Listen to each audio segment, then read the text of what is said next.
Sejam bem-vindos ao nosso auditório. Estamos aqui reunidos para falarmos sobre a importância de proteger o rio e, para isso, convidamos o Dr. Carlos Alexandre e a Doutora Joana Boavida. A mesa está composta também pelo vereador Hugo Carreiras, que tem como pelouro o urbanismo, e pelo vereador António Ferreira, que tem a educação, que tem o turismo e a cultura. Eu sou Cristina Nunes, faço parte do Fluviário de Mora e sou mediadora do colóquio. Vou passar a apresentar o Dr. Carlos Alexandre, que faz parte da Maré. A Maré é o Centro de Ciências do Mar e do Ambiente da Universidade de Évora. O Dr. Carlos Alexandre é licenciado em Biologia desde 2006, mestre em Conservação e Reabilitação de Águas de Interiores desde 2009 e Gestão de Conservação de Recursos Naturais desde 2016 e doutor em Biologia desde 2014. Ainda vamos a meio. Sempre pela Universidade de Évora. É desde 2015 membro integrado da Maré, Centro de Ciências do Mar e do Ambiente. E desde 2019 desempenha funções como investigador contratado pela Universidade de Évora, tendo em 2020 iniciado funções como colaborador do Departamento de Biologia do Fluviário de Mora.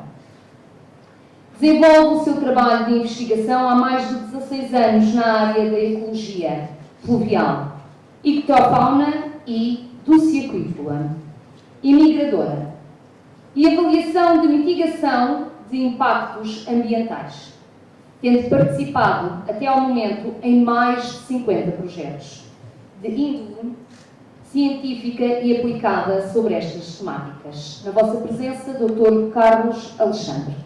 Obrigado. Temos também presente na mesa como segundo oradora a Doutora Joana Boavida. A Doutora Joana Boavida faz também parte da Maré, Centro de Ciências do Mar e do Ambiente da Universidade de Évora. Licenciada em Biologia Ambiental, na variante de Recursos Marinhos e mestre em Pesca, Aquacultura, na Faculdade de Ciências da Universidade de Lisboa. Doutorada em Biologia das Alterações Globais, da Universidade de Évora, atualmente é investigadora pós-doutorada no Maré da Universidade de Évora. Sejam bem-vindos, é um prazer ter-vos aqui nesta mesa. Passo a palavra então ao vereador Hugo Carreiras para vos dar uma palavra. Boa tarde a todos. Congratular, digamos assim, aqui a mesa, portanto, o meu colega, Cristina, a representação do Fluviário, caros doutores, em representação da Universidade de Évora. É um prazer ter aqui ao meu lado investigadores da Universidade de Évora, pela qual eu tenho uma enorme estima, que fez parte também da minha formação, essa mesma universidade. Universidade que tem desenvolvido, digamos assim, uma investigação ímpar na parte da ecologia, das espécies invasoras e, portanto, é algo que nos preocupa bastante ao município e às gentes de Mora. Agora voltando para a frente, portanto, boa tarde a todos. Nós nos dias de hoje falamos muito na água, se calhar falamos demasiado na fatura da água e pouco na nossa ribeira, mas devíamos nos focar na nossa ribeira, porque efetivamente é uma ribeira que temos que preservar e um dia mais tarde, quiçá, teremos que ir a essa mesma ribeira, digamos assim, canalizar a água para consumo. Portanto, temos que, para a nossa subsistência, chamemos-lhe assim, temos que olhar para a ribeira com outros olhos. Eu gostava de ver aqui os agricultores, gostava de ver aqui os pescadores, gostava de ver aqui todas as áreas envolventes que, direto ou indiretamente, contacto com a ribeira, que consomem direto ou indiretamente a água da ribeira, dos canais, para que todos pudéssemos, digamos assim, tirarmos as nossas dúvidas aqui com os investigadores, com todos nós. Eu acho que todos nós, falando abertamente sobre os temas, conseguimos sair daqui todos mais ricos nesse mesmo tema. O município de Mora preocupa-se imenso, portanto, com a ribeira, digamos assim, com as linhas de água, não é só a ribeira, portanto, mas é todas as linhas de água do nosso concelho. Eu recordo-me perfeitamente, quando era miúdo, numa linha de água que outrora tinha água praticamente todo o ano, hoje em dia já não corre, que é a Ribeira do Almadaf, ia com a minha caninha de pesca a buscar bordalos, bogas. Hoje em dia já nem água tem, portanto muito menos essas espécies. Espécies essas que praticamente já não existem nas nossas linhas de água. E, portanto, estamos aqui a falar num espaço temporal muito curto, portanto, estamos a falar aqui de 25 anos, 20 a 25 anos, portanto, em termos de evolução digamos assim, das espécies, é curto, deve-se a vários fatores, portanto, a minha área profissional e educativa é mais industrial, ambiental e industrial, portanto, está tudo ligado. Nós, quando olhamos para uma linha de água que deixou de correr, teremos que analisar, digamos assim, o que é que fez com que essa mesma linha deixou de correr, portanto. Não é só pensarmos que foi ação humana, há vários fatores, portanto. E por isso é que eu gostava de ver aqui a parte agrícola, a parte pecuária, todas as áreas que acho que são fundamentais e que precisam de água. Todas elas, a produção pecuária hoje em dia está a sofrer imenso com a falta de água e a agricultura então, nem pensar, não é? Se nós pensarmos na agricultura, portanto, brevemente vamos ter aí uma grande reestruturação na agricultura. E por alguma razão nós falamos em agricultura de precisão, por alguma razão, não é? É cada vez mais precisa e cada vez olhando à economia da não água, não é? A questão aqui é a falta de água. Mas pronto, focando-nos no que nos aqui traz, que é os ecossistemas, nós temos o Museu Vivo, portanto, o Fluviário. O Museu Vivo é esse que representa em muito os ecossistemas das águas doces, não é?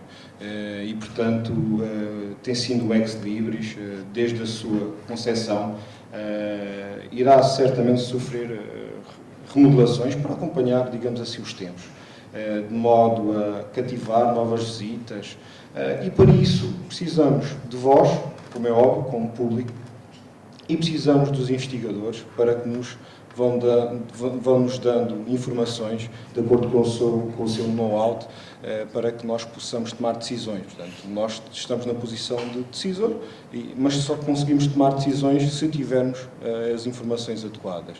Por isso é que é fundamental a parceria com a Universidade de Évora. E, portanto, espero que gostem. Qualquer questão, exponham na questão. Na minha ideia, e julgo na ideia de todos os elementos da mesa, é podermos aqui falar abertamente sobre o tema, de forma que saiamos todos daqui hoje mais ricos em relação a toda esta informação. Portanto, obrigado a todos, o resto, boa tarde. Boa tarde a todos, obrigado pela vossa presença aqui neste colóquio. É assim, não somos muitos, mas com certeza que as pessoas que aqui estão têm um interesse por estas áreas, por estas temáticas, e podemos promover aqui uma boa discussão, uma boa conversa sobre estes temas. Vamos fazer, e acho que é assim que deve ser, vamos fazer uma coisa muito informal. Se quiserem interromper, se quiserem fazer questões, vamos trocar aqui impressões sobre estes temas, experiências que vocês tenham, que queiram partilhar, acho que é importante. Antes de passar para a apresentação propriamente dita, só relembrar, nós já fomos apresentados de forma muito detalhada, obrigado por essa apresentação. Só salientar que tanto eu como a minha colega estamos aqui também, fazemos parte do MARE, como foi dito, do Centro de Ciências do Mar e do Ambiente. Só para terem um enquadramento do que é o MARE, do que é o Centro de Ciências do Mar e do Ambiente, nós somos um centro distribuído a nível nacional. Temos 7 unidades regionais de investigação. A que está mais a norte é na Universidade de Coimbra e a que está mais a sul, que não é bem sul, mas são ilhas, é na Universidade da Madeira. É na Madeira. Nós, em particular, fazemos parte da Universidade de Évora, do Polo do Mar na Universidade de Évora, que, em particular, tem uma ligação muito próxima aqui com o Concelho de Mora e, com maior particularidade, com o Fluviário de Mora, porque também fazemos parte e somos também, em parte, responsáveis pelo Núcleo de Investigação do Fluviário de Mora e temos desempenhado alguns projetos ali no Fluviário e esperamos vir a desempenhar mais no futuro. Pronto, passando aqui para a apresentação. Eu vou fazer-vos o tema da minha apresentação e o que eu vos vou falar durante esta cerca de meia hora tem a ver aqui um bocadinho com elencar quais é que são e quais é que nós consideramos serem as principais ameaças aos ecossistemas aquáticos. Nós temos que proteger os nossos rios, temos que proteger as nossas espécies que precisam de água, precisam dos nossos rios, mas para isso é essencial e é o primeiro passo, é conhecer quais é que são estas ameaças. O que é que estão a afetar os rios e o que é que nós podemos resolver. Bom, e há uma coisa que é importante, porque nós aqui em Portugal temos um caso muito particular que não é muito comum no resto da Europa. É que os nossos rios são muito diferentes. Nós conhecemos rios no norte do país, e é um país pequeno, temos rios no centro, temos rios no sul, e se fizerem uma viagem do norte a sul do país, temos rios com características completamente diferentes. Isso, por um lado, promove o interesse daquilo que são os nossos ecossistemas aquáticos e as espécies que neles habitam, mas, por outro lado, torna a gestão e a avaliação dos problemas muito mais complicado. Porque vocês, não sei se têm esta noção, nós temos rios no norte do país e, em parte, no centro, que são muito influenciados pelo clima atlântico e, basicamente, têm água todo o ano. Agora as coisas começam a mudar um bocadinho com as alterações climáticas, mas a situação, ainda a semana passada tive a semana no Minho e há lá água. Os rios correm e há muita água, e há muito peixe, e salmões, e trutas, e há essas espécies todas. Se nós viermos aqui para o sul, rios influenciados por um clima mediterrâneo completamente diferente. Os nossos rios obedecem àquele padrão aqui no sul, e eu sou de Évora, portanto conheço bem desde pequenino este sistema. No inverno tem água, quando há cheias, quando há chuva, correm. No verão não tem água e secam quase completamente. Hoje em dia, com os problemas que temos em termos de alterações climáticas e de seca, a maior parte dos rios, os mais pequenos, então, nem correm, nem chegam a correr a maior parte dos anos. E esta diversidade e esta variabilidade em termos de características dos rios torna muito difícil esta gestão. E torna, sobretudo, e torna muito importante aquilo que é o caudal dos rios, que é a água que está nos rios. E é para isso que devemos olhar, quando olhamos para a maior parte destas pressões e destes impactos e ameaças aos nossos ecossistemas. Bom, falta ali uma foto, que era uma foto representativa da pesca, deve ser pelo meio da formatação, mas não há problema nenhum. Os rios, e por isso é que grande parte das povoações que existem começaram por se acomodar e por se alojar perto dos ecossistemas fluviais, sempre foram ecossistemas muito interessantes para a população humana. Era ali que estava a água, era ali que estava muito do sustento, com a pesca, com os peixes, e então sempre foram zonas de acumulação e de aglomeração das populações. O que é que isto leva? Leva a que estes ecossistemas sejam alterados, sejam explorados, muitas vezes subexplorados, acima da sua capacidade, por vários motivos. A pesca é um bom exemplo, não temos ali foto, mas toda a gente tem essa noção. A agropecuária, aqui nesta zona do Vale do Sorraia, é muito importante, e nós, obviamente, compreendemos isso, e quando falamos destas ameaças e destes problemas, nunca é a nossa intenção excluir ninguém do rio, é sim compatibilizar todos os usos, e, portanto, temos sempre em mente aquilo que são os usos do rio e as necessidades da água, mas temos também que nos lembrar que a água não é só para a agropecuária, não é só para lazer e para a segurança, mas é também para as espécies que lá habitam. E, portanto, temos que compatibilizar esses usos. E talvez aquele que seja o exemplo mais frequentemente falado e mais conhecido daquilo que é a intervenção do homem no rio são as barragens. As barragens, os açudes e todos os efeitos que essas barragens e esses açudes e a sua construção causam no ecossistema. Isto é um mapa. Este mapa já tem há alguns anos, mas é só para vos mostrar qual é que é o impacto da construção de barragens pelo mundo inteiro. E vocês reparem que as zonas a verde são zonas menos impactadas e com menos barragens, as zonas a vermelho são zonas que têm um impacto muito grande derivado da construção de barragens. As zonas a branco são zonas onde não há qualquer conhecimento, mas o autor deste trabalho julga que se aproximam mais das zonas a vermelho. Portanto, as barragens estão um pouco por todo lado, então se viermos aqui para a América do Norte, Europa, África, portanto, é um impacto muito significativo da construção destas infraestruturas e que podem variar muito entre pequenos obstáculos até grandes barragens. Este aqui, Joana, não sei se consegues carregar aí só para o vídeo. Isto é um vídeo que mostra, ele tem som, vão-me ouvir a falar, mas não é nada de importante, e reflete claramente aquilo que é um dos principais problemas da construção das barragens, que é o facto de funcionarem como obstáculo à movimentação dos peixes. Os peixes precisam de se deslocar entre diferentes habitats para se reproduzirem, para se alimentarem e, portanto, muitos deles migram tendencialmente centenas de quilómetros no mundo. Há uns que até vêm do mar, salmões, as lampreias, os sabem, vêm do mar para os rios. Há outros, como os barbos e os bogas, que migram muito, mas só nos rios. E quando encontram uma barreira destas, não conseguem, na maior parte dos casos, passar e atingir as áreas mais propícias para a desova e para se reproduzirem. Vocês, de certeza, estas imagens foram feitas usando num sítio onde vocês conhecem, que é a Jogando do Sul do Gameiro. E isto foi feito na altura da época de produção dos peixes, dos barbos, em maio. Portanto, durante a época da migração, há muitos peixes acumulados ali que não conseguem passar para a montanha. Este aqui é um mapa de um artigo científico que saiu há pouco tempo e cada ponto deste a vermelho é uma barragem ou um obstáculo. E reparem, aqui na zona da Europa do Centro, a quantidade de barreiras que foram aqui identificadas. Estamos a falar na ordem das 650 mil barreiras por toda a Europa. Identificadas. Porque eu, cada vez que ando num rio, encontro uma coisa que não está registada em lado nenhum. E coisas de 5, 6 metros. Portanto, é um problema, e é um problema que temos que considerar quando falamos daquilo que são as principais ameaças aos ecossistemas aquáticos. E isto causa vários impactos. Aqui, neste caso, nos peixes. Eu vou sempre falar um bocadinho mais dos peixes porque é a área que nós trabalhamos. E é aquilo que é o impacto mais visível e que as pessoas conhecem. Mas isto pode levar até à perda de populações, sobretudo porque os peixes não chegam às áreas mais acima nos rios, não colonizam essas áreas, portanto, há populações que podem deixar de ocorrer lá, desaparecimento das espécies piscícolas em alguns rios, separação de classes dimensionais, indivíduos mais jovens de um lado do obstáculo, indivíduos mais velhos do outro lado, e depois alterações muito significativas àquilo que é o ciclo de vida destes peixes. E isto é um exemplo muito pragmático daquilo que é o impacto das barragens nos nossos ecossistemas. Uma espécie muito interessante, muitas das pessoas nem sabem que nós temos isto em Portugal, mas temos, o salmão. É uma espécie muito interessante para a pesca, sobretudo pesca recreativa. Já vou falar um bocadinho mais sobre o salmão, nesse aspecto.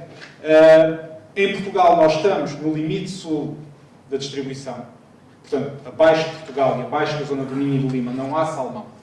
E a tendência, e a minha colega já depois vai falar um bocadinho mais sobre isso, é para cada vez deixar de haver mais a sul e começar a deslocarem-se estas populações para o norte. Mas isto, para verem o efeito, isto é provavelmente a série temporal de capturas mais alargada que nós temos no nosso país, que é no Minho, as capturas anuais de salmão. Eles nunca foram muito abundantes. Temos dados desde, se eu não me engano, do início do século XX até 2020 e estão continuamente a ser registados. E reparem, eles nunca foram muito abundantes. Estamos a falar no máximo de 1000 indivíduos, mas reparem o que aconteceu. Isto, os salmões são animais que migram muito nas bacias hidrográficas e nos rios. Nós temos registros, que é a maior migração na Europa, em França. O primeiro grande obstáculo está a 1000 e poucos quilómetros da foz do rio e os salmões chegam lá. Portanto, aqui estamos a falar no Minho, que o primeiro obstáculo está a cerca de 100 km do mar. Portanto, não é nada. Mas reparem, quando começaram a ser construídas as primeiras barragens em Espanha. Isto é de Montante para Jusante, sendo a última frieira, que é mesmo na fronteira. Reparem como o número tem as flutuações, porque estes peixes variam muito. Estes peixes que vêm do mar, desovar aos rios, variam muito de ano para ano. Um ano podemos ter 1000 animais, no ano seguinte já temos 40 ou 50, mas isso é as flutuações normais. Mas reparem que após a construção das barragens, que impede os peixes de atingirem as áreas mais adequadas e com melhores condições para a desova, reparem como nunca mais atingiram os números que tínhamos de antes. E o salmão é uma espécie muito importante. Não sei, o salmão capturado, ele neste momento devia ser mais preservado do que capturado, mas há quem capture o salmão e vende a 50 euros o quilo. Só para terem a noção. E há salmões com 10, 15 quilos. Só para terem a noção do valor de um salmão morto. Vivo, se calhar, tem mais valor para a região, mas isso são outras histórias que nós depois podemos falar a seguir à apresentação. Isto é um exemplo também da lampreia. Muito importante no nosso país e em Espanha, em termos socioeconómicos, em termos culturais, em termos gastronómicos. Há toda uma região e todo um conjunto de pessoas que vivem da pesca da lampreia e há festivais de lampreia. E, portanto, muito importante em termos económicos. E reparem, estes pontos aqui, roxo ou azul, como quiserem, são ocorrências históricas da lampreia. Onde a lampreia chegava antes de haver estes obstáculos. Estamos a falar aqui e até passavam aqui no Tejo, na zona de Madrid. Cada uma destas barras a vermelho é um obstáculo intransponível. Reparem a área, o habitat que foi perdido por esta espécie. Estamos a falar de perdas de habitat na ordem dos 400%, 500%.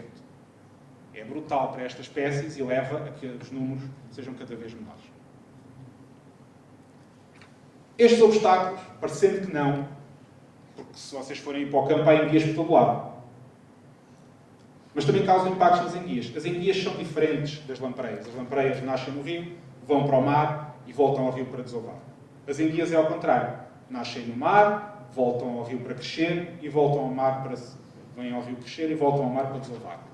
Mas elas, quando chegam aos nossos rios, são, já devem ter ouvido falar no meixão, são indivíduos muito pequeninos e, portanto, passam por todo lado. Há enguias por todo lado.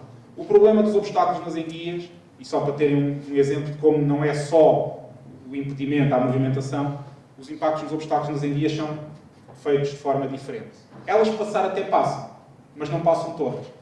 E a presença de obstáculos faz com que estes animais fiquem acumulados em maior quantidade ajudando os obstáculos. Estes animais, antes de migrarem para o mar, é que decidem o seu sexo. E, portanto, em situações de grande densidade, muitas enguias, elas pensam assim, não, nós somos tantas, temos que controlar aqui a população, vamos deixar de produzir fêmeas e vamos ter mais machos. E isso seria normal, isso seria prudente, isso seria uma boa estratégia, se essa acumulação e esse número maior não fosse artificial e não fosse induzido por estes obstáculos. Ora, elas vêm-se ali acumuladas. Somos tantas, vamos ter que controlar isto. Portanto, menos fêmeas, mais machos. Mas, na verdade, é tudo mentira porque elas não são muitas. Estão acumuladas no mesmo sítio. E isso depois tem efeitos. Quando os animais regressarem do mar, regressam em menos quantidade porque há menos fêmeas. Bom, continuando aqui nos impactos das barragens no ecossistema, não é só este impacto ao movimento dos peixes, ao movimento da fauna aquática. Mas há um impacto que muitas vezes é esquecido, mas também é muito importante. E que causa efeitos a uma escala espacial muito mais alargada. Que é a alteração, a artificialização que elas fazem do caudal, da água que é libertada, da água que naturalmente havia nesse rio e que passa a haver com a construção da barragem. E esses efeitos que as barragens têm no rio e no caudal que é libertado são muito diferentes conforme o funcionamento e conforme o propósito dessa barragem. Há barragens muito diferentes, eu aqui falo só de 3 tipos diferentes, são os mais comuns, mas temos aquelas barragens de derivação, que normalmente funcionam só como reservatórios de água e que servem para depois, por exemplo, armazenar água durante o inverno, para depois mandarem para barragens que sejam altamente produtoras de eletricidade, por exemplo. Ou barragens que tenham como função acumular água para o abastecimento público, seja por que razão for. E estas barragens, como aqui, por exemplo, o Vilarinho das Furnas, na Bacia do Cabo, normalmente libertam um caudal ecológico constante. Esta noção de caudal ecológico é muito importante. Cada uma destas barragens é obrigada a libertar uma quantidade de água, varia ao longo do ano, para manter a vida à jusão. Portanto, esta noção de caudal ecológico é muito importante. E estas barragens mantêm um caudal ecológico constante, ou seja, libertam sempre a mesma quantidade de água para jusante no rio e, como eu já disse, armazenam água para outras funções. As barragens para fins agrícolas. E nós aqui nesta zona e no Alentejo temos muitas. Normalmente elas deviam ter um caudal ecológico. Deviam libertar uma quantidade de água para jusante para manter a vida e os peixes e os outros animais em bom estado a jusante. A verdade é que a maior parte delas nem água quase para funcionar tem.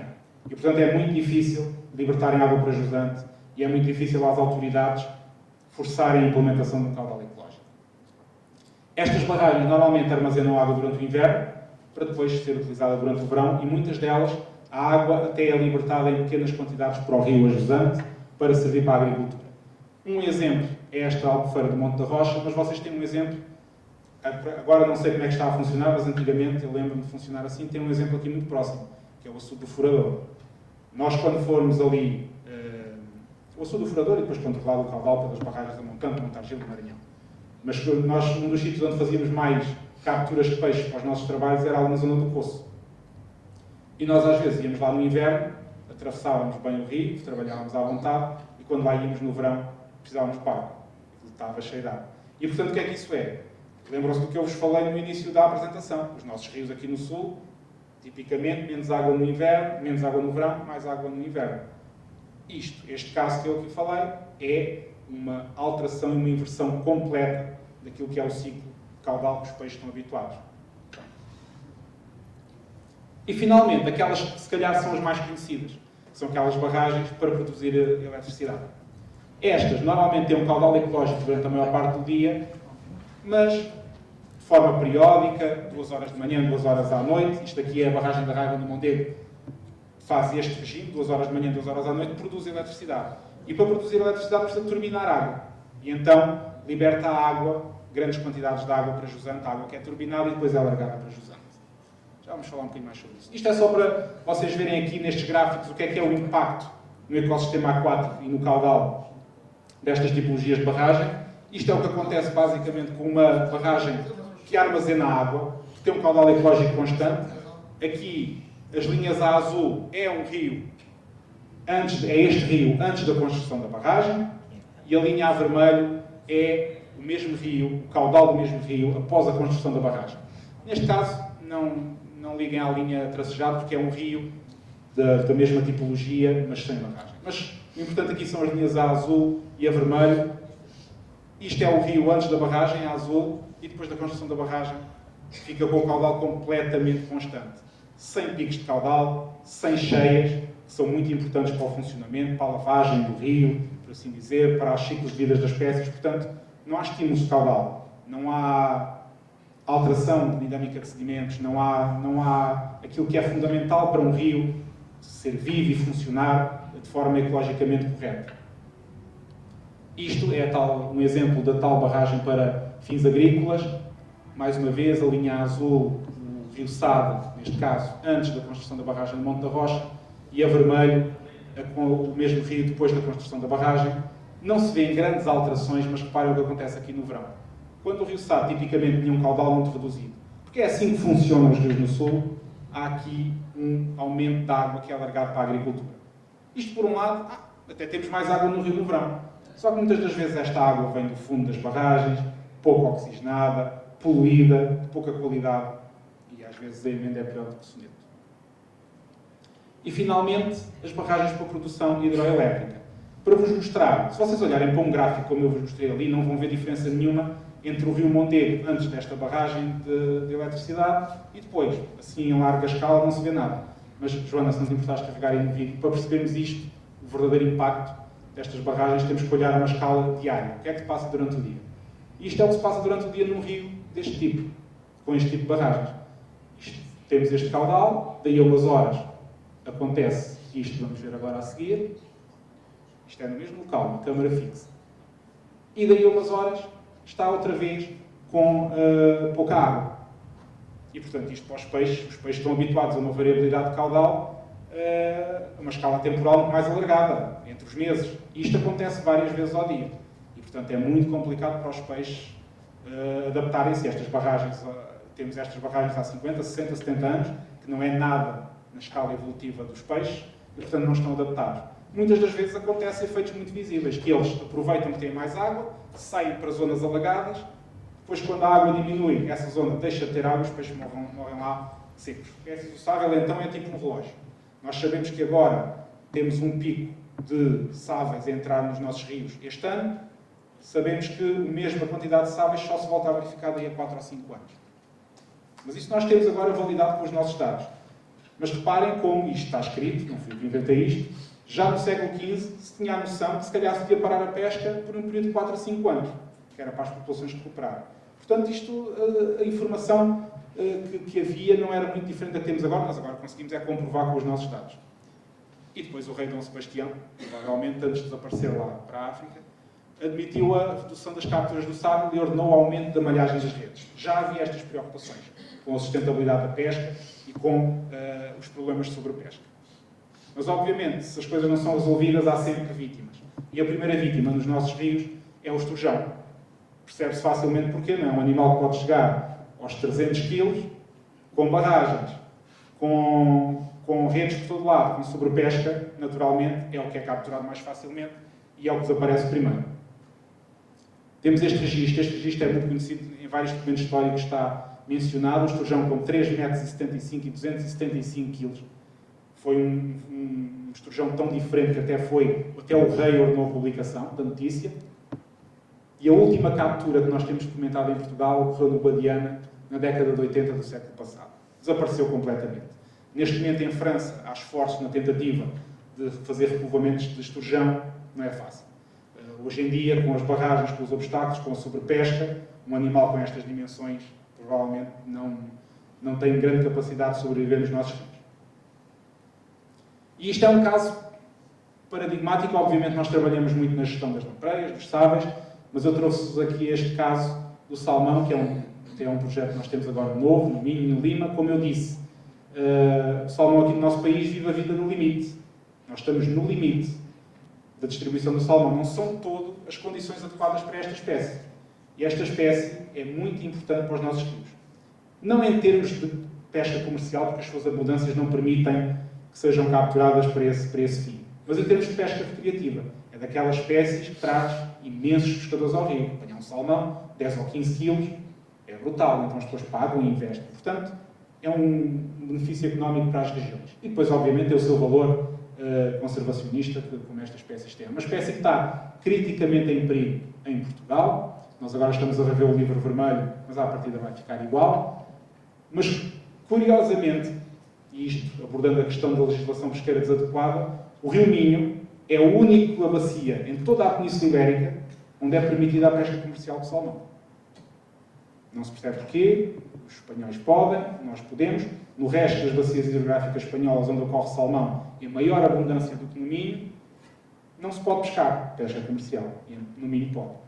Portanto, é um bom exemplo daquela legislação que provavelmente está desadequada. E que é, como o Sr. Vereador falou, o nosso conhecimento é que nós temos de tentar alterar e tentar, lá está, sem tirar ninguém do rio, mas tentar compatibilizar as duas coisas.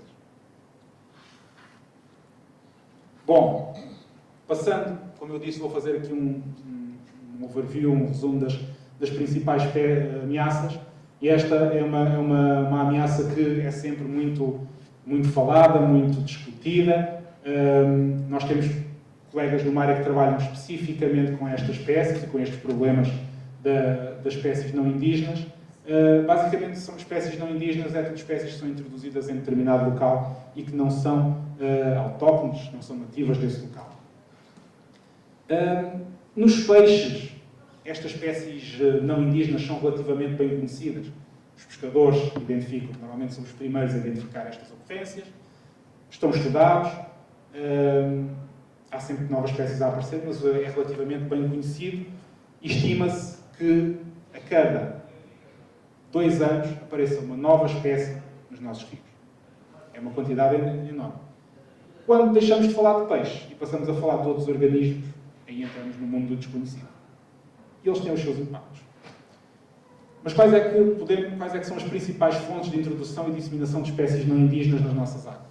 A aquariofilia. Há todo um negócio, eu às vezes fico pasmado quando falo com pescadores, com pessoas que estão por dentro disto, há todo um negócio de compra e venda de espécies que vêm do Amazonas, de outras da África, compras e vendas privadas. São peixes que são comprados, são trazidos para os aquários pessoais, mas há um dia fartam-se e lá vai o peixe para o rio. A grande vantagem é que a maior parte deles até agora não se consegue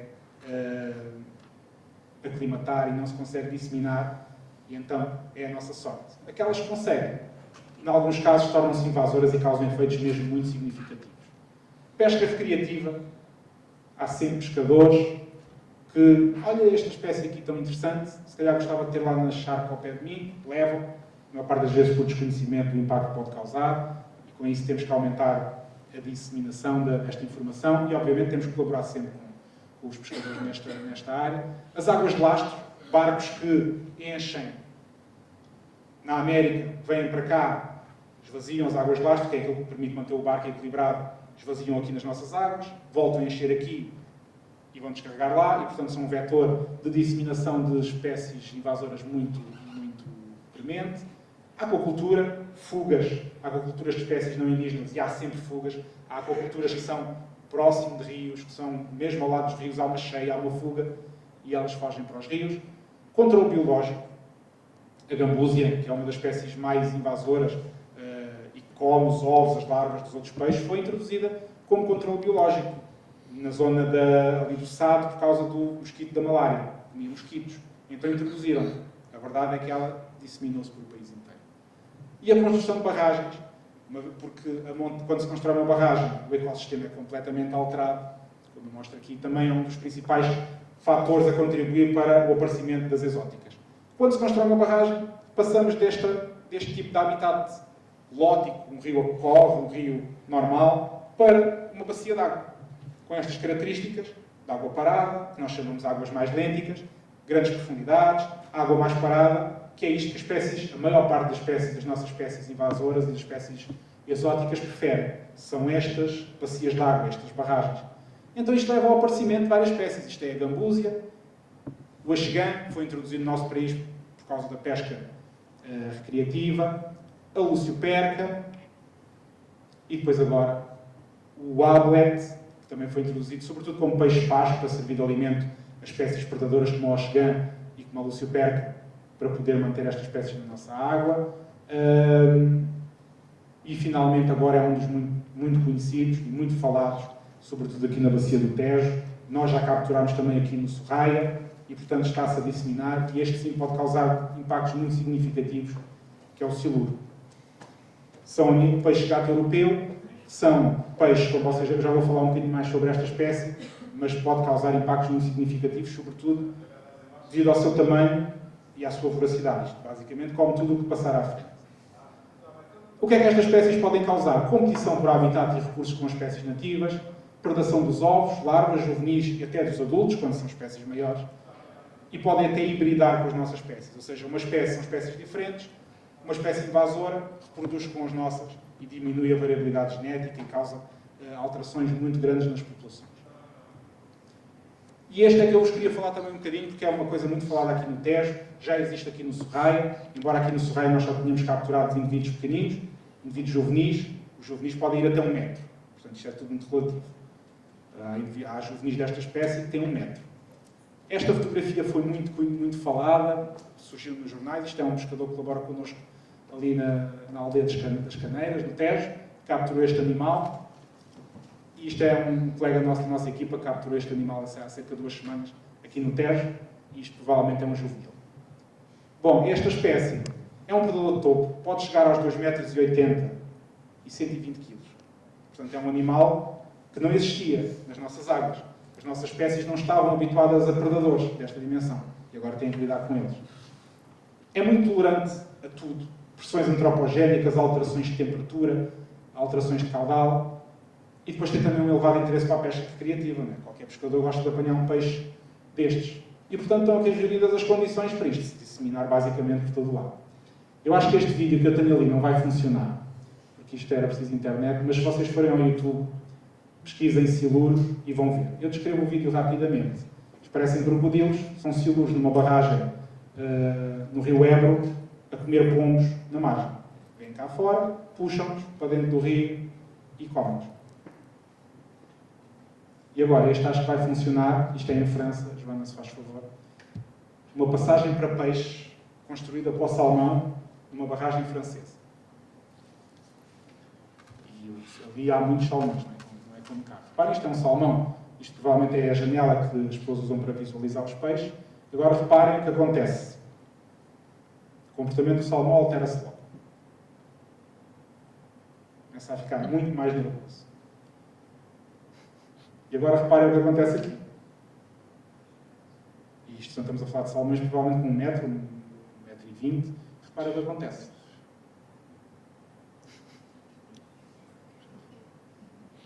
Portanto, é uma espécie que pode causar impacto muito significativo. Há outro vídeo que eu não coloquei aqui, mas ali na zona do Tejo, um sítio onde é a desova preferencial do Tejo Internacional, das bogas, dos barbos.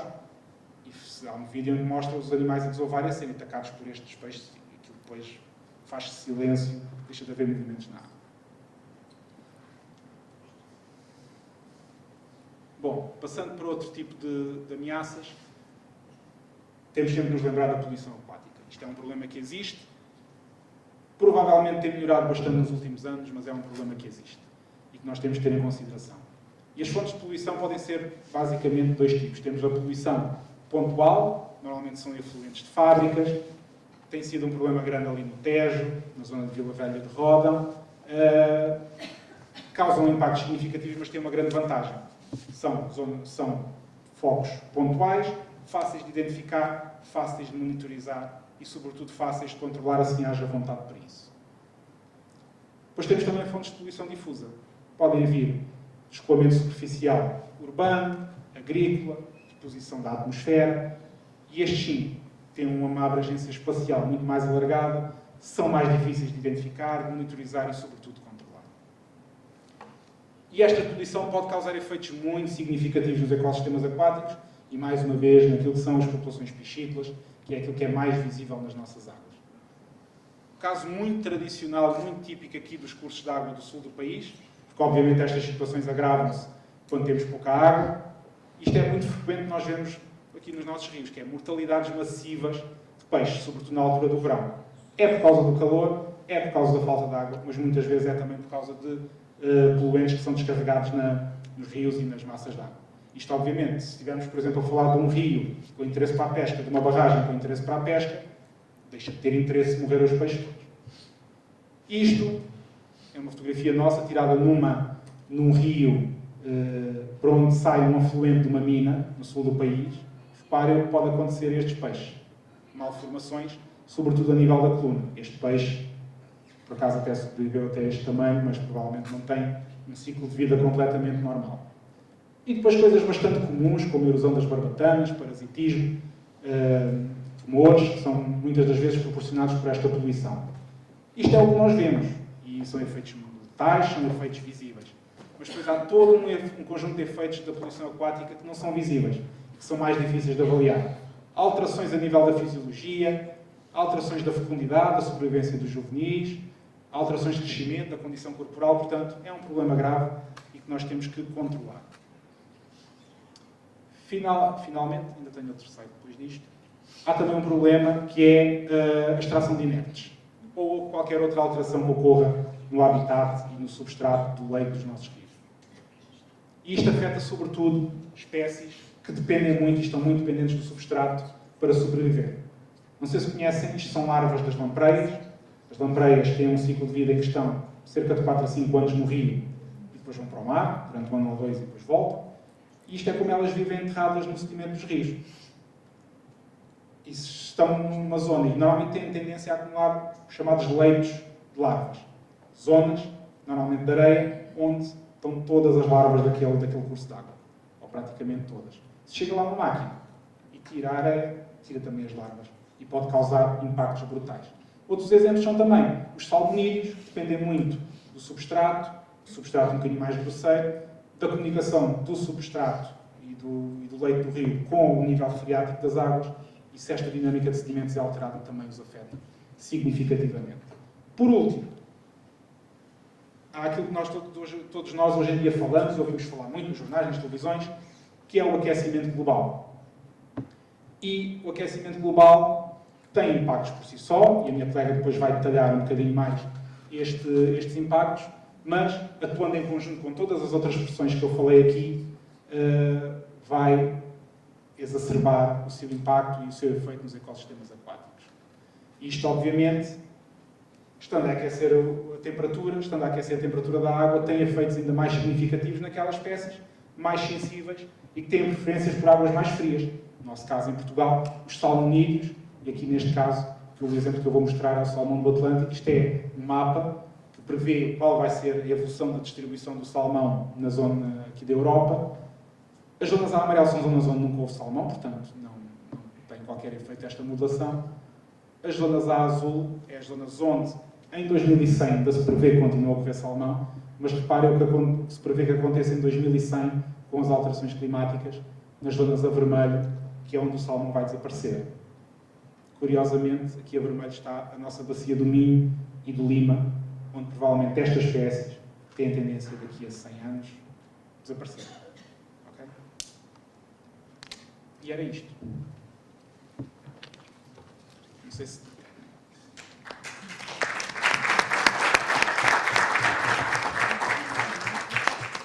Não sei se têm dúvidas, falamos no fim. Se querem... Apresentava agora a doutora Joana. Boa tarde. Eu venho então falar aqui desta questão específica das alterações climáticas, que é a minha área de especialização, e como o meu colega disse, todos estes efeitos que ele foi enumerando ao longo da apresentação dele vão depois ser potenciados por este efeito externo que vai agravar todos estes efeitos. Sendo que as alterações climáticas não têm um efeito, mas têm vários. E é um bocado isso que nós vamos ver. Não temos só o aquecimento global, mas temos muitos outros efeitos.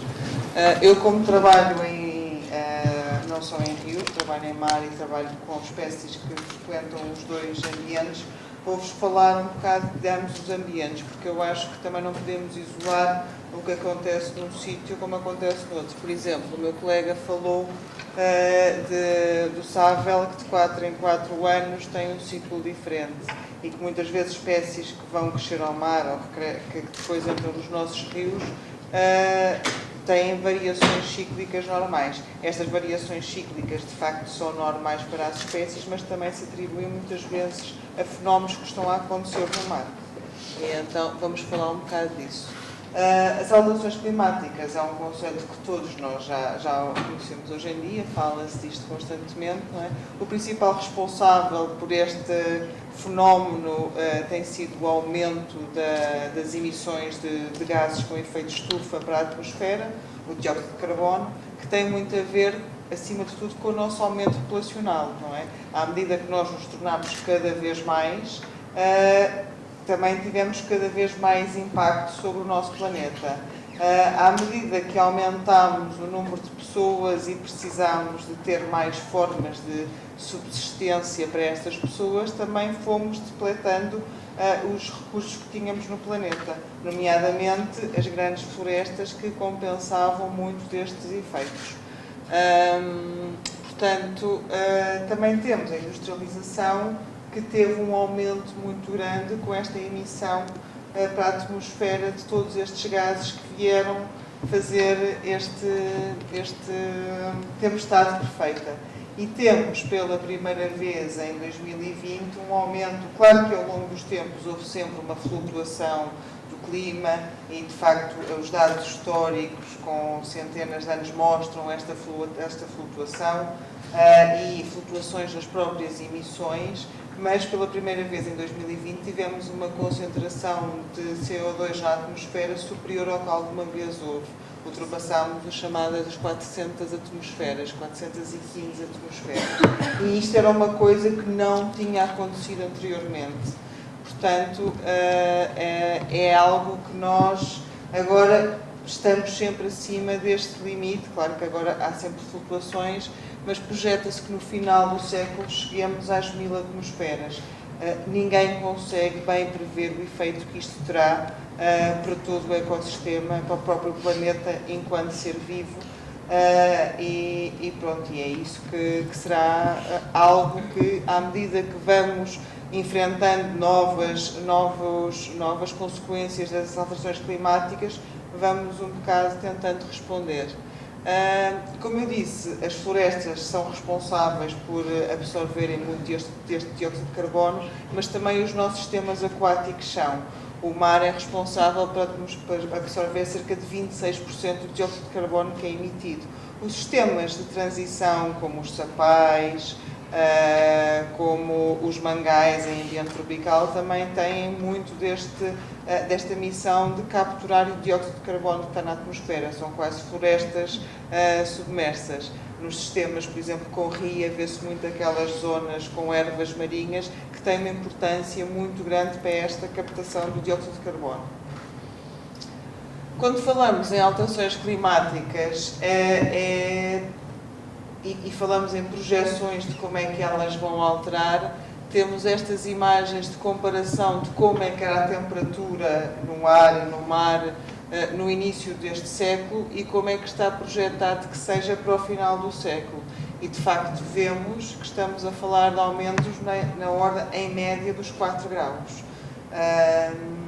Quando ouvimos falar na televisão do Acordo de Paris e que está-se a negociar um aumento na ordem de 1,5 graus, porque é isto que nós, enquanto cientistas, achamos que é comportável, conseguimos mitigar os efeitos. efeitos na ordem dos 4 graus é algo que de facto nós não conseguimos prever e, portanto, vai ser uma realidade completamente diferente no final do século. E isto é o pior caso, não é? No caso de nós não conseguirmos ser bem-sucedidos a tentar travar um bocado a emissão do dióxido de carbono para a atmosfera, mas é algo que todos nós nos devemos preocupar porque de facto poderá ser a realidade no final do século se não conseguimos desacelerar estas emissões. Aqui em Portugal já sentimos muito estes efeitos das alterações climáticas, não é? Eu lembro-me que há uns anos, há umas décadas, eu falava-se das alterações climáticas como sendo uma coisa que iria acontecer. Hoje em dia acho que já todos temos muito consciência de que é uma coisa que já nos está a acontecer. Nós já sentimos os efeitos das alterações climáticas todos os dias, com ondas de calor, com períodos de seca, com cheias, com tempestades tropicais. Todos estes eventos, todas estas coisas que nós ouvíamos falar, hoje em dia fazem parte da nossa realidade e fazem parte do nosso léxico. E, portanto, acho que a população no geral está muito mais consciencializada para estas questões porque as sente. E então, este gráfico mostra-nos a comparação em cima de como era a precipitação total, não consigo ler, desculpa, a precipitação total anual de dias úmidos, os dias secos consecutivos e os dias úmidos consecutivos no início do século e agora. E podem ver, de facto, que há uma alteração já muito acentuada, especialmente aqui na zona abaixo do Rio Tejo, em dias secos consecutivos, não é? Os períodos de seca cada vez estão mais repetidos. Nós temos um clima mediterrâneo, que é verdade, sempre houve uma flutuação. Normalmente entre junho e setembro não há chuva. Os registros que temos normalmente das estações meteorológicas marcam este período grande, tanto que nós costumamos começar a contar o nosso ano hidrológico a partir das primeiras chuvas de setembro, mas este período de seca tem vindo a alargar-se cada vez mais e isso sim é um efeito das alterações climáticas. E na zona do Alentejo tem consequências ainda mais graves porque já era uma zona que tinha um período de seca mais alargado, não é? Estas flutuações e estas flutuações depois em sistemas de rio em que temos os períodos de flutuação dos caudais estão mais intensificados por causa destas flutuações. Agora, quando falamos de alterações climáticas, não estamos só a falar das alterações da temperatura. As alterações climáticas afetam esta emissão de gases para a atmosfera, têm efeitos no pH do oceano, por exemplo. O pH é a concentração de carbonato de cálcio dissolvido no mar. Isto faz com que todos os organismos que tenham estruturas ósseas dependam desta concentração que existe no oceano. Alterações no pH faz com que muitos desses organismos tenham alterações grandes. Um exemplo que toda a gente conhece, por exemplo, é o lixiviamento dos corais. Os corais começaram a ficar brancos, começaram a não ter capacidade de fixar os organismos, as algas que viviam associadas, as bactérias que viviam associadas aos corais, e então deixaram de ter esta capacidade produtiva. Esta alteração do pH leva a deformações nos peixes, leva a uma data de outras coisas que nós, na realidade, ainda não temos muito bem noção. Os estudos que são feitos em alterações climáticas em meio marinho e em meio de água doce começaram a ser feitos com as alterações de variações de temperatura e depois começou-se a acrescentar os outros efeitos. O que nós percebemos hoje em dia é que estes efeitos complementam-se uns aos outros. Se, de facto, a variação de temperatura tem efeitos na sobrevivência dos peixes ou na capacidade reprodutiva dos peixes, quando temos aumento da temperatura e a diminuição do pH, este efeito é exponenciado para o dobro ou para o triplo. E depois, quando juntamos, por exemplo, a falta de oxigênio, que também acontece com as alterações climáticas, estamos a falar, então, de uma potenciação muito grande destes efeitos. Com isto, temos um aumento muito grande daquilo que se chama, por exemplo, as zonas mortas nos oceanos, que são zonas em que não há oxigênio, em que os peixes não conseguem viver nessas zonas. Temos variações muito grandes nas correntes que fazem com que as zonas de grandes produtividades deixem de existir nessas zonas, e isto depois tem implicações muito grandes. Bem, antes de ir para aí, temos também um aumento muito grande nos eventos extremos, aquilo que eu estava a dizer, os eventos, as grandes cheias, as ondas de calor, a grandes tempestades tropicais, também é uma coisa que nós temos observado cada vez mais ao longo do século e que serão cada vez mais frequentes. O que isto faz é que as espécies não fiquem paradas à espera que isto lhes caia em cima. As espécies que são cessas, que estão fixadas ao sedimento, claro que estão à mercê destes acontecimentos. Espécies como os peixes conseguem mover-se, vão tentar mover e contrariar estes aquecimentos e estas alterações que estão a acontecer. O que nós temos observado é que as espécies variam a sua posição para seguirem as condições que são adequadas à sua sobrevivência. Ou seja, peixes que vivem em latitudes tropicais, quando estão expostos a um aumento de temperatura nessas zonas, vão migrar para latitudes mais nos polos, para norte ou para sul, para seguirem as condições que conhecem. Isto faz com que haja uma redistribuição global das espécies marinhas para seguirem estas condições. O que é que isto nos interessa? Isto faz com que nós, por exemplo, cada país tem a sua zona económica exclusiva para pescar, e nós aqui, por exemplo, temos muito interesse em espécies como a sardinha, como a pescada, como outras coisas. Quando essas espécies deixam de estar na nossa zona económica exclusiva, vamos deixar de a conseguir pescar, porque ela passou a migrar para outra zona, não é? Isto faz com que apareçam novas espécies na nossa zona económica exclusiva, o que pode ser uma oportunidade, porque temos espécies, por exemplo, do norte da África a migrarem para a nossa zona económica exclusiva, o que pode ser uma coisa boa, mas faz com que espécies como as famílias das anchovas migrem mais para o norte, e estes pequenos peixes pelágicos, as cavalas, os carapaus, que têm grande importância na nossa frota, na nossa cota de pescado, passem a estar disponíveis só para as zonas económicas exclusivas que estão acima de nós. Isto pode levar a conflitos, naturalmente, entre os diferentes países. Portanto, tudo isto são coisas que nós temos que ter em atenção quando estamos a falar em alterações climáticas. Outro efeito que poderá ter, por exemplo, é em termos de aquacultura.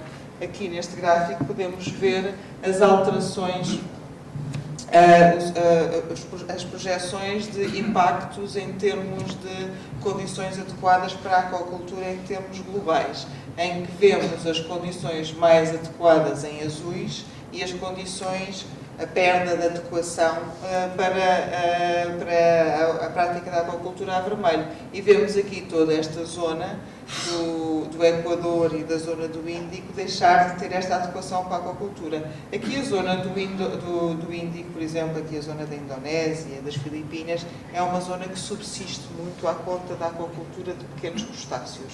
De facto, há toda uma economia dependente desta aquacultura. Ao deixarem de conseguir ter estas espécies, países que já vivem muitas vezes no limiar da pobreza vão ficar em situações muito, muito fragilizadas.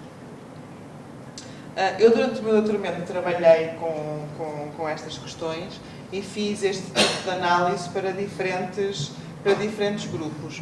E, de facto, para os crustáceos, aqui o que nós vemos a vermelho é esta perda de adequação para um grupo de espécies. Eu trabalhei para o que chamamos das lagostas, mas dentro das lagostas há as lagostas com garras, as lagostas sem garras, são todos grupos diferentes. Mas, no geral, nós vemos que há uma perda muito grande de adequação da habitat, ou seja, de condições favoráveis para a presença destas espécies, na maior parte do território, especialmente nestas zonas que estão mais já no limiar térmico da sobrevivência das espécies. E vemos a migração das espécies mais para latitudes superiores. Em terra vêm representados os tons mais escuros, representam maior dependência destes países, destes recursos. O que quer dizer que aqui esta zona do Indo-Pacífico, da Austrália, tem uma grande dependência económica deste recurso.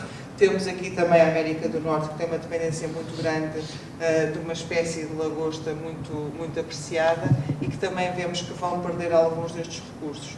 Ou seja, há uma variabilidade grande, consequência destas alterações expectáveis para o final do século. Eu fiz o mesmo tipo de análise para cefalópodes, porque para nós interessa-nos muito saber de polvos e de lúpulas, porque são muito apreciados na nossa gastronomia, mas de facto são uma subsistência para muitos países e podemos ver que também para estes grupos, para os cefalópodes como um grupo, mas para os socos, para as lulas e para os polvos, projetamos exatamente a mesma coisa. No final do século vai haver uma perda de doação de habitat muito grande nestas zonas e vai haver uma migração, aqui a azul, para as zonas, para as latitudes superiores. Para os pequenos peixes pelágicos, como eu vos estava a dizer há pouco, também esperamos a mesma coisa. Aqui temos com a mesma estrutura a representação em terra. Vemos uma boa notícia para os países nórdicos que gostam muito de arenque, por exemplo, que vão ter estes grupos a migrarem para as suas zonas económicas exclusivas, mas para o resto do mundo a notícia não é assim tão boa e, de facto, vamos ter que andar aqui a negociar um bocado sobre o que é que vamos pescar, onde é que vamos pescar, como é que vamos pescar e em quantidade é que vamos conseguir pescar. E então, imagina-se que esta economia pesqueira no futuro, de facto, projeta-se que vai ser muito mais complicada do que já é nesta altura, sendo que já é um compromisso grande e vai ser preciso aqui atender a todas as partes interessadas que passarão a ser mais do que aquilo que estávamos à partida à espera. Agora, quando falamos nos sistemas fluviais, temos outros fatores que contribuem para estas alterações climáticas, não é? Temos as alterações que acontecem no mar que vão influenciar naturalmente o que acontece nos rios, temos o que acontece com a temperatura do ar que vai impactar a temperatura dos rios, temos as alterações na precipitação que vai impactar a quantidade de água que temos disponível e depois temos também as questões dos desgelos, que vão afetar para os rios que estão ligados a estes sistemas, a quantidade de água que vai para os rios, e temos todas as outras questões que o meu colega já falou, das poluições que vão afetar estes sistemas. A questão das poluições não está só associada à industrialização. Eu, quando estava a trabalhar no laboratório, a fazer experiências com peixe, uma das coisas que nós experimentávamos, que testávamos muito, por exemplo, eram os efeitos dos antidepressivos nos peixes, porque as pessoas não têm muito esta noção, mas os nossos sistemas de esgotos estão ligados depois aos rios em questão química, não é? Nós fazemos uma filtragem dos resíduos e de muita coisa, mas em termos de filtragem química ainda não temos um sistema tão evoluído quanto isso. Nos Estados Unidos, por exemplo, é um problema muito grande o efeito dos antidepressivos nos peixes, porque inibe completamente o sistema reprodutivo, porque eles ficam completamente prostrados. Também se faz muitos estudos em termos dos efeitos anticoncepcionais, não é? As mulheres, toda a gente toma a pílula, toda a gente faz xixi e, de facto, depois isto acaba por ir ter aos rios. Portanto, nós, quando estamos a falar em poluições, estamos a falar em poluição não só, nós pensamos, eu não poluo tanto, isto é as grandes empresas, mas, na realidade, todos nós contribuímos para esta poluição com tudo aquilo que nós consumimos. E eu acho que é uma noção interessante dar às pessoas que, de facto, nós somos um sistema que acaba por estar sempre ligado de alguma forma. Este estudo que saiu recentemente e do qual eu fiz parte, nós fizemos uma análise de como é que está projetado a velocidade das alterações climáticas. Isto é uma métrica em que nós avaliamos as várias vertentes das alterações climáticas, tanto a alteração na precipitação, como na temperatura, como até no próprio uso do solo, e vamos ver como é que isto se reproduz em termos territoriais. E então chegamos a uma métrica em que quanto mais escuro aparecer no mapa a cor, é a zona em que nós projetamos que estas alterações climáticas vão atuar de forma mais rápida. Isto é um estudo feito para o final do século, mas o que é curioso nós vermos, é que, de facto, quando olhamos aqui para a zona do Baixo Alentejo, não é segredo nenhum que nós vamos estar mais expostos a estas alterações climáticas de forma mais intensa e de forma mais rápida. Neste mesmo estudo fomos olhar para a evolução dos sistemas fluviais no nosso país e para a qualidade desses sistemas fluviais, e fazendo uma comparação desde de meados do século até agora, vemos que houve de facto uma degradação acentuada desta qualidade dos nossos sistemas fluviais. E estamos a falar aqui de uma amostragem com uma diferença de cerca de 10 anos. Quando olhamos para a distribuição da nossa flora piscícola, não é? Das diferentes espécies de peixe que temos, vemos que há uma concentração em determinadas zonas. Aqui esta avaliação é feita de acordo com o critério de conservação das espécies. Estamos aqui a ver as espécies com uma categoria de ameaça crítica ou que estão vulneráveis. É uma escala que existe de acordo com uma instituição, o ICN, que faz esta classificação. E vemos que temos uma concentração grande de espécies que estão, de facto, vulneráveis aqui na zona da bacia, do Guadiana, que está muito provavelmente associada à questão que o meu colega falou anteriormente das invasões de espécies não indígenas, porque é de facto, devido à construção da barragem, um sistema que alterou completamente e que está hoje em dia muito carregado de espécies invasoras e que faz com que as nossas espécies estejam um bocadinho ali à mercê. Mas depois também vemos aqui a zona do Barlavento Algarvio também bastante exposto a isto, e isto está relacionado com este efeito que as alterações climáticas já estão a ter nesta zona. Aqui, em termos de estudos que temos feito nós, podemos falar aqui de um caso de um estudo com uma espécie, com o género lampretra, que são várias espécies de lampreias que temos no nosso país, não a lampreia marinha, mas lampreias fluviais, em que nós fomos, com base numa amostragem que fizemos a nível nacional, avaliar a adequação da habitat disponível para esta espécie. E vimos aqui a vermelho é quando temos maior adequação da habitat, azul é quando temos menor adequação da habitat. E fomos fazer uma classificação de sugestão de conservação dos sistemas em que elas já existiam, de acordo com a existência desta espécie e com os fatores ambientais que mais influenciavam esta espécie.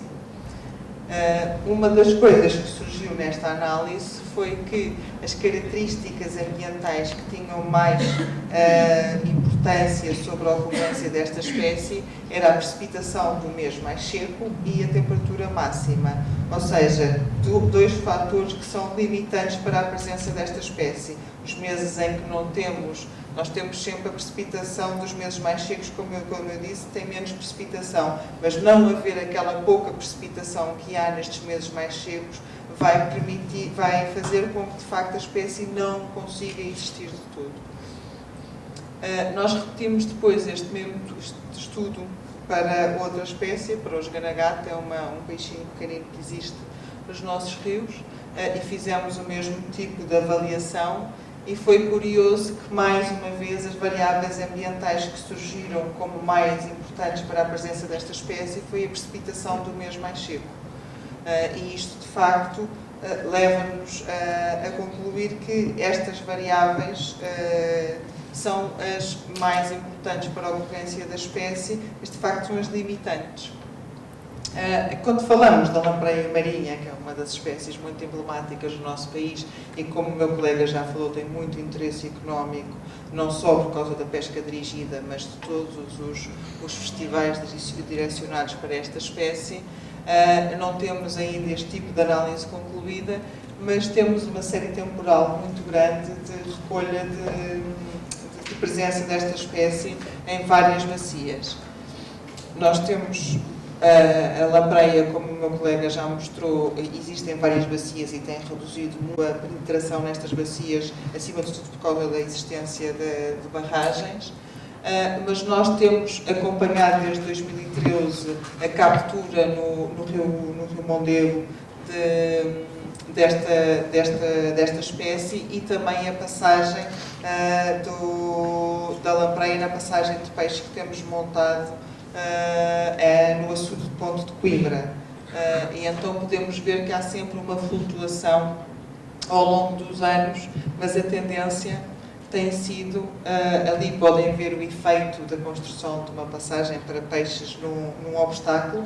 A Ponta Sul era um obstáculo intransponível para estas espécies, e em 2011 foi construída a passagem para peixe que permitiu que esta espécie conseguisse passar este açude, o que fez com que ela conseguisse recolonizar novamente toda uma área que lhe estava indisponível. Podemos aqui ver pelo número de efetivos que temos hoje em dia que foi muito bem sucedida, não é? De facto, a lampreia já quase que não existia a jusante do rio e hoje em dia existe, e em número de efetivos populacionais muito significativa, mas o que nós temos observado é que, por exemplo, em anos secos, este número de indivíduos que passam e que existem é muito reduzida. Há uma relação direta entre a quantidade de água disponível e a presença ou não destes animais. Pronto, para concluir e para não vos maçar mais com estas questões, porque podemos falar-vos aqui de milhões de exemplos que existem, como estes efeitos de alterações climáticas são de facto já visíveis em muitas populações, mas o que nós podemos concluir é que estas alterações, tanto com a diminuição da precipitação, como o aumento da temperatura, como alterações no pH, na produtividade dos oceanos, tudo isso tem levado também a cada vez mais eventos extremos e isso vai alterar a nossa realidade. Que no cenário extremo de alterações climáticas, o Alentejo é uma zona crítica e que terá uma maior velocidade de alterações climáticas, terá velocidade superior ao resto do país. A zona do Baixo Alentejo tem um potencial de perda de espécies maior, como já vimos, porque tem ali uma acumulação maior de espécies já em risco, em que a temperatura do mês mais quente e a precipitação dos meses mais secos é limitante para muitas das espécies. E, portanto, é muito importante incluir esta vertente das alterações climáticas nos planos de gestão integrada e olharmos para esta proteção das espécies e preservação dos ecossistemas a um futuro mais longo. Claro que depois, em termos políticos, isto é sempre mais complicado porque falamos de mandatos mais curtos, não é? Mas seria muito importante para a preservação dos ecossistemas e de assegurar a sua resiliência no futuro, olharmos para estas questões a uma escala temporal maior. E isto era uma mensagem que nós gostaríamos de deixar, porque de facto cada vez vai ser mais pertinente esta questão. Muito obrigada pela vossa atenção.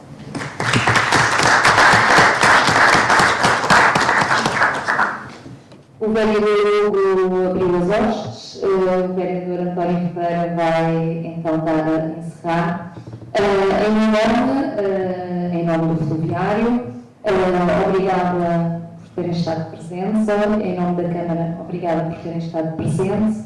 Obrigada por esta parceria que nós temos já há 16, 17 anos, este trabalho que temos estado a fazer em conjunto.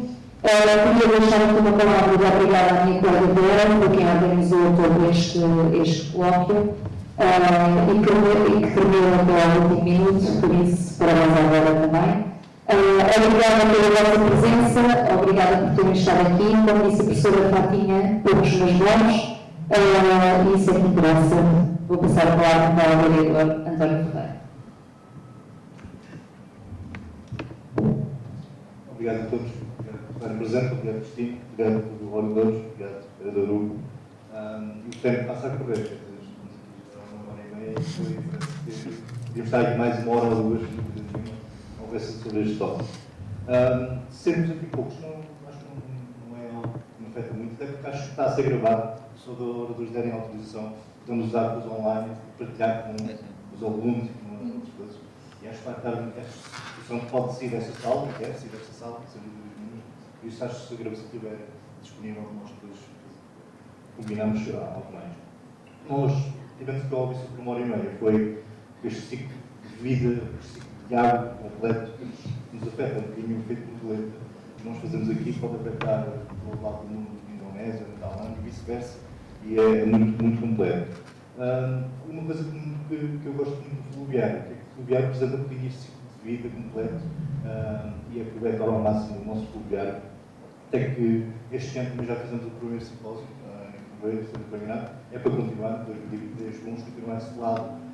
O fluviário não é só uma vertente turística, é uma vertente muito científica, académica e toda a vertente também pedagógica. É algo que a equipa já tem falado muito sobre isso, a parte pedagógica, é algo que nós queremos investir muito nessa parte pedagógica para que os nossos jovens, o mais cedo possível, conseguem compreender e um bocadinho influenciar, se calhar, o resto da sociedade, que é um bocadinho essa parte.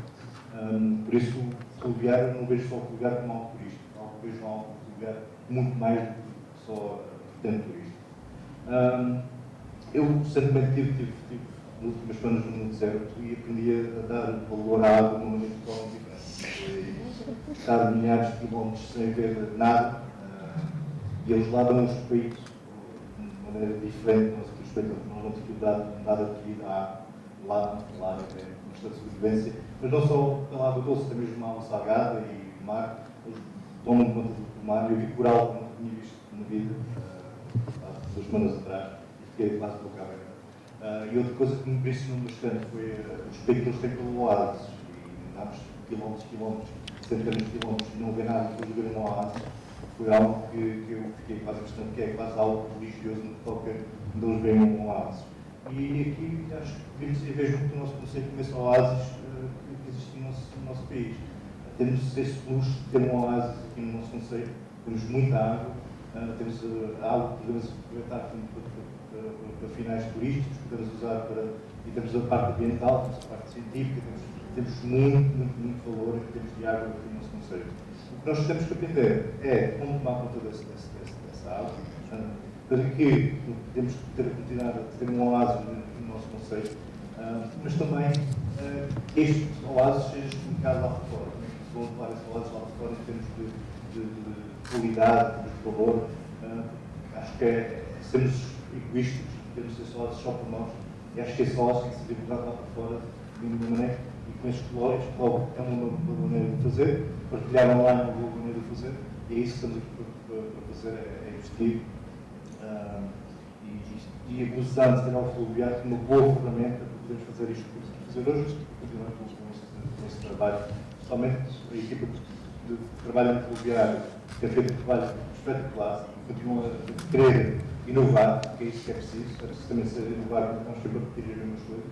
E eles têm inovado, têm comprovado que é o caminho no futuro, é inovar o nosso fluviário e o nosso tempo, a nossa água e o nosso. Obrigado a todos. Onde tiver mais informação sobre o vídeo, se tiver gravação, quero com todos já não ter este vídeo com todos. Obrigado.